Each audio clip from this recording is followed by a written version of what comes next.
Hey guys, this is Joe from Analog Archive, back with another video. Video today is going to be the finds for the month of July. Found a lot of great free jazz this month, kind of continuing on the exploration of that subgenre of jazz. Had the opportunity to check out a few record stores in some other states when I went on vacation with my family, and again was able to find some great records from that.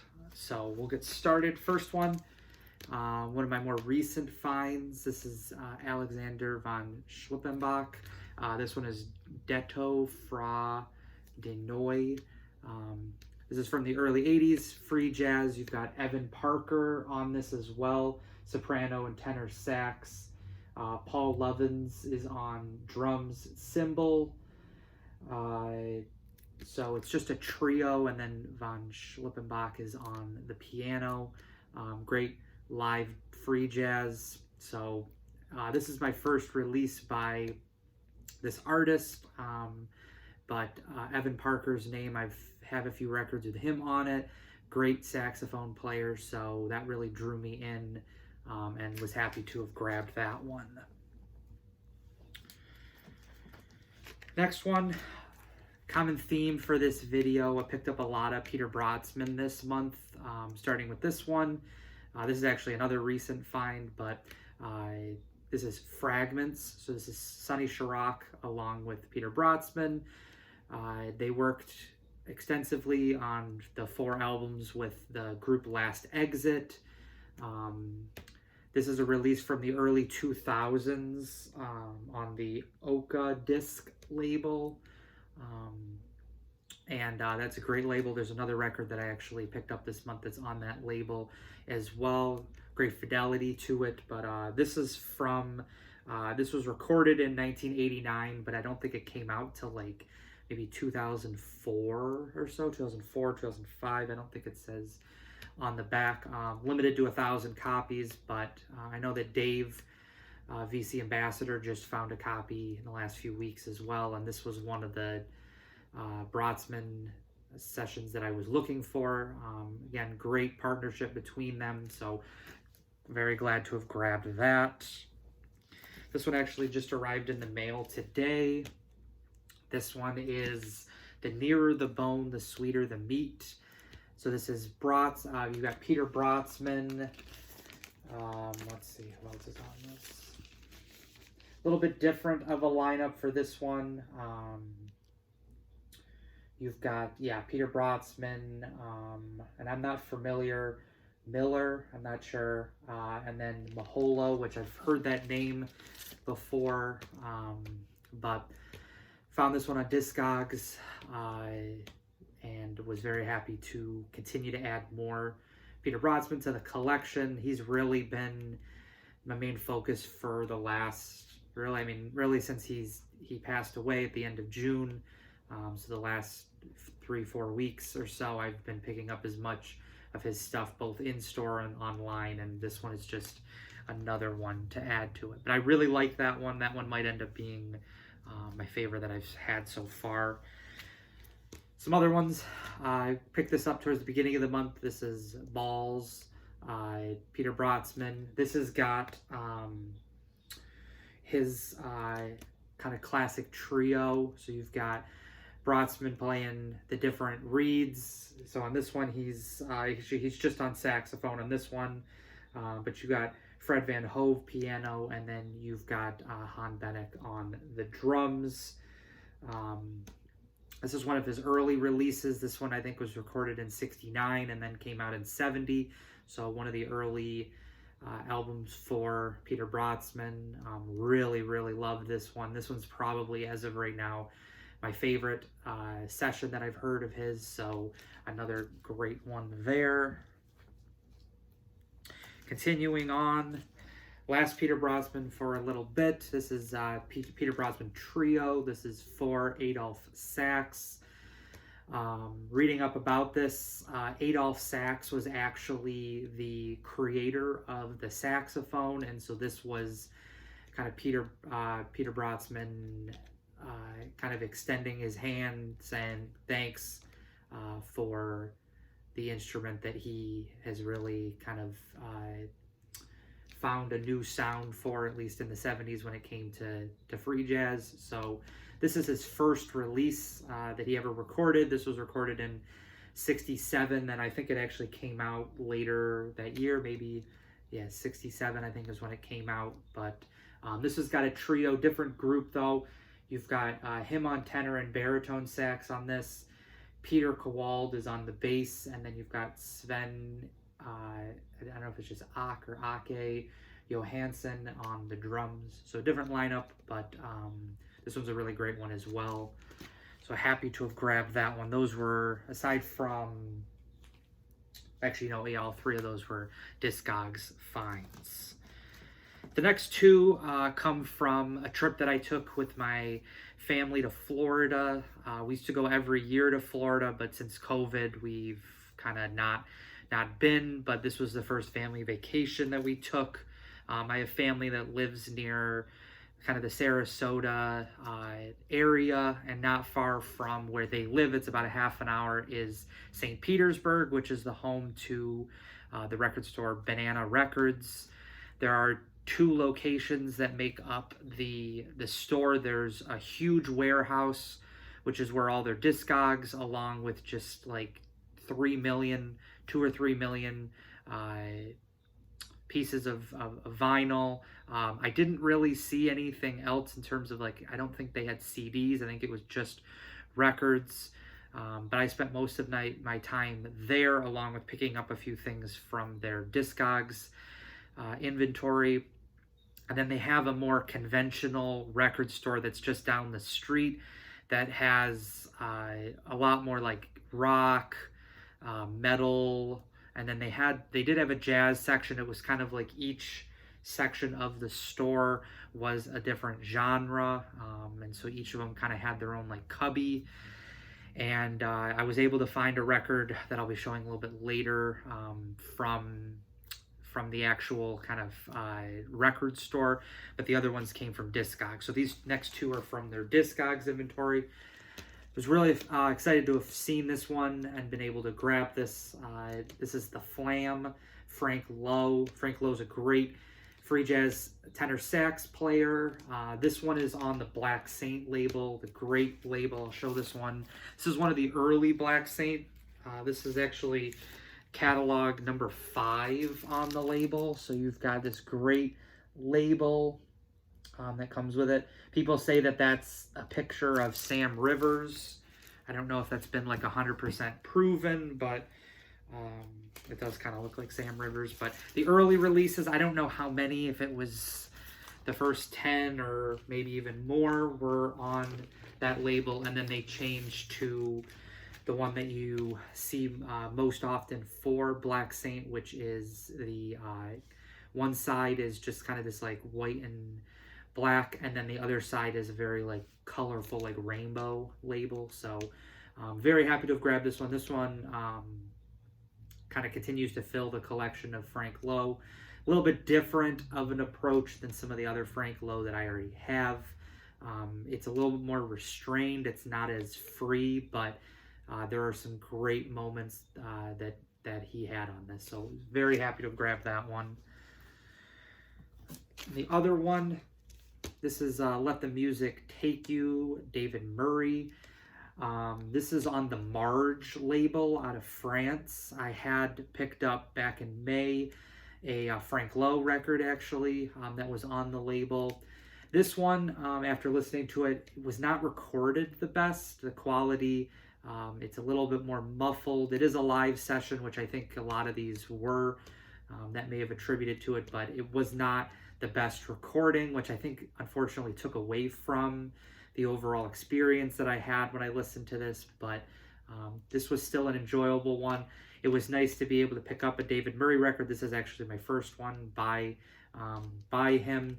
I did see back in June a concert that he did in Rochester at the Bob Shop that he did with Khalil El-Zabar, the great percussionist, and that was an unbelievable concert. Talked a little bit about that in my last in the June pickup video, but this one was a great one, so I was happy to have grabbed that. Some more. This was a trade that I had with Rob from The Waxed. So this is Last Exit. This is their first album. I was talking a little bit about that at the beginning. Peter Brötzmann, Sonny Sharrock. You've also got Bill Laswell, along with Ronald Shannon Jackson on percussion. Again, this is the first release of 4 that they had, at least when it comes to vinyl releases. They did 4 albums, and very kind of nice fusion of like metal, like heavy metal with free jazz. This one was really great. Very strong emphasis on Sonny Sharrock on the guitar. Peter Brötzmann also has his moments on the saxophone, and it was just it's a very unique listen. I've said before, but I'll say again, this is a great entry kind of way into free jazz or into jazz, at least or really free jazz, if you're coming from the heavy metal or the metal genres. But this is a really great one, so I was happy to be able to trade with Rob for that. Appreciate that again, Rob. Speaking of Ronald Shannon Jackson, this was the other record that I picked up from Banana Records in St. Petersburg. This is Ronald Shannon Jackson and the Coding Society, Eye on You. So you've got Ronald Shannon Jackson drums. Billy Bang is on the violin. He's a great kind of free jazz violinist. Had a few releases with ESP disc back in the 60s. You've got Bayard Lancaster, alto and soprano sax. That was actually one of the reasons why I bought this. I love to find Bayard Lancaster's stuff. He was a great free jazz saxophonist, but his stuff was almost impossible to find, at least originals. So you've got Charles Brackeen on tenor and soprano sax, Vernon Reed, electric and acoustic guitar, Erasto Vasconcelos on percussion, Melvin Gibbs electric bass, and Bern Nix is on the electric guitar. So you've got this, again, like fusion of like free jazz with almost like a funk type sound to it. This one was cheaper. This was, I think, like $20. Yeah, $20 for this. It's not super hard to find, but coming from, again, Last Exit, trying to find their releases, it was cool to find one of these in the bins and be able to at least find something at the more kind of conventional record store there. The last one that came from Banana Records was probably the biggest find. This is also from their Discogs inventory. This is Charles Tyler Ensemble. This is his first album on ESP disc back in, I think this is 65, 66, yeah, 66.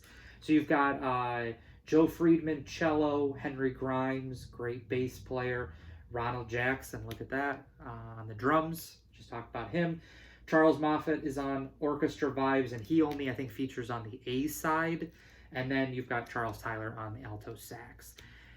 His approach to the saxophone is really enjoyable for me. Very sharp, very heavy tone, but also at the same time really getting his message across. This has been high on the want list when it comes to ESP disc titles, so to be able to check this off, was able to listen to it. Looked a little bit rougher around the edges, cleaning it up, played pretty well, probably mid VG plus, so was happy to grab that. That was, again, the big find from Florida.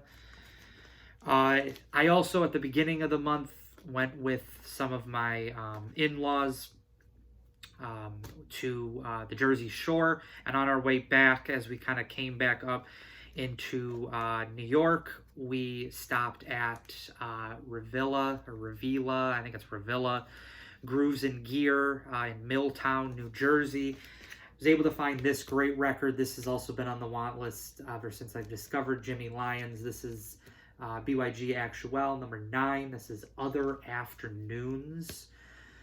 Jimmy Lyons, great saxophone player, just like Charles Tyler, really like his approach. This is in really, really great condition.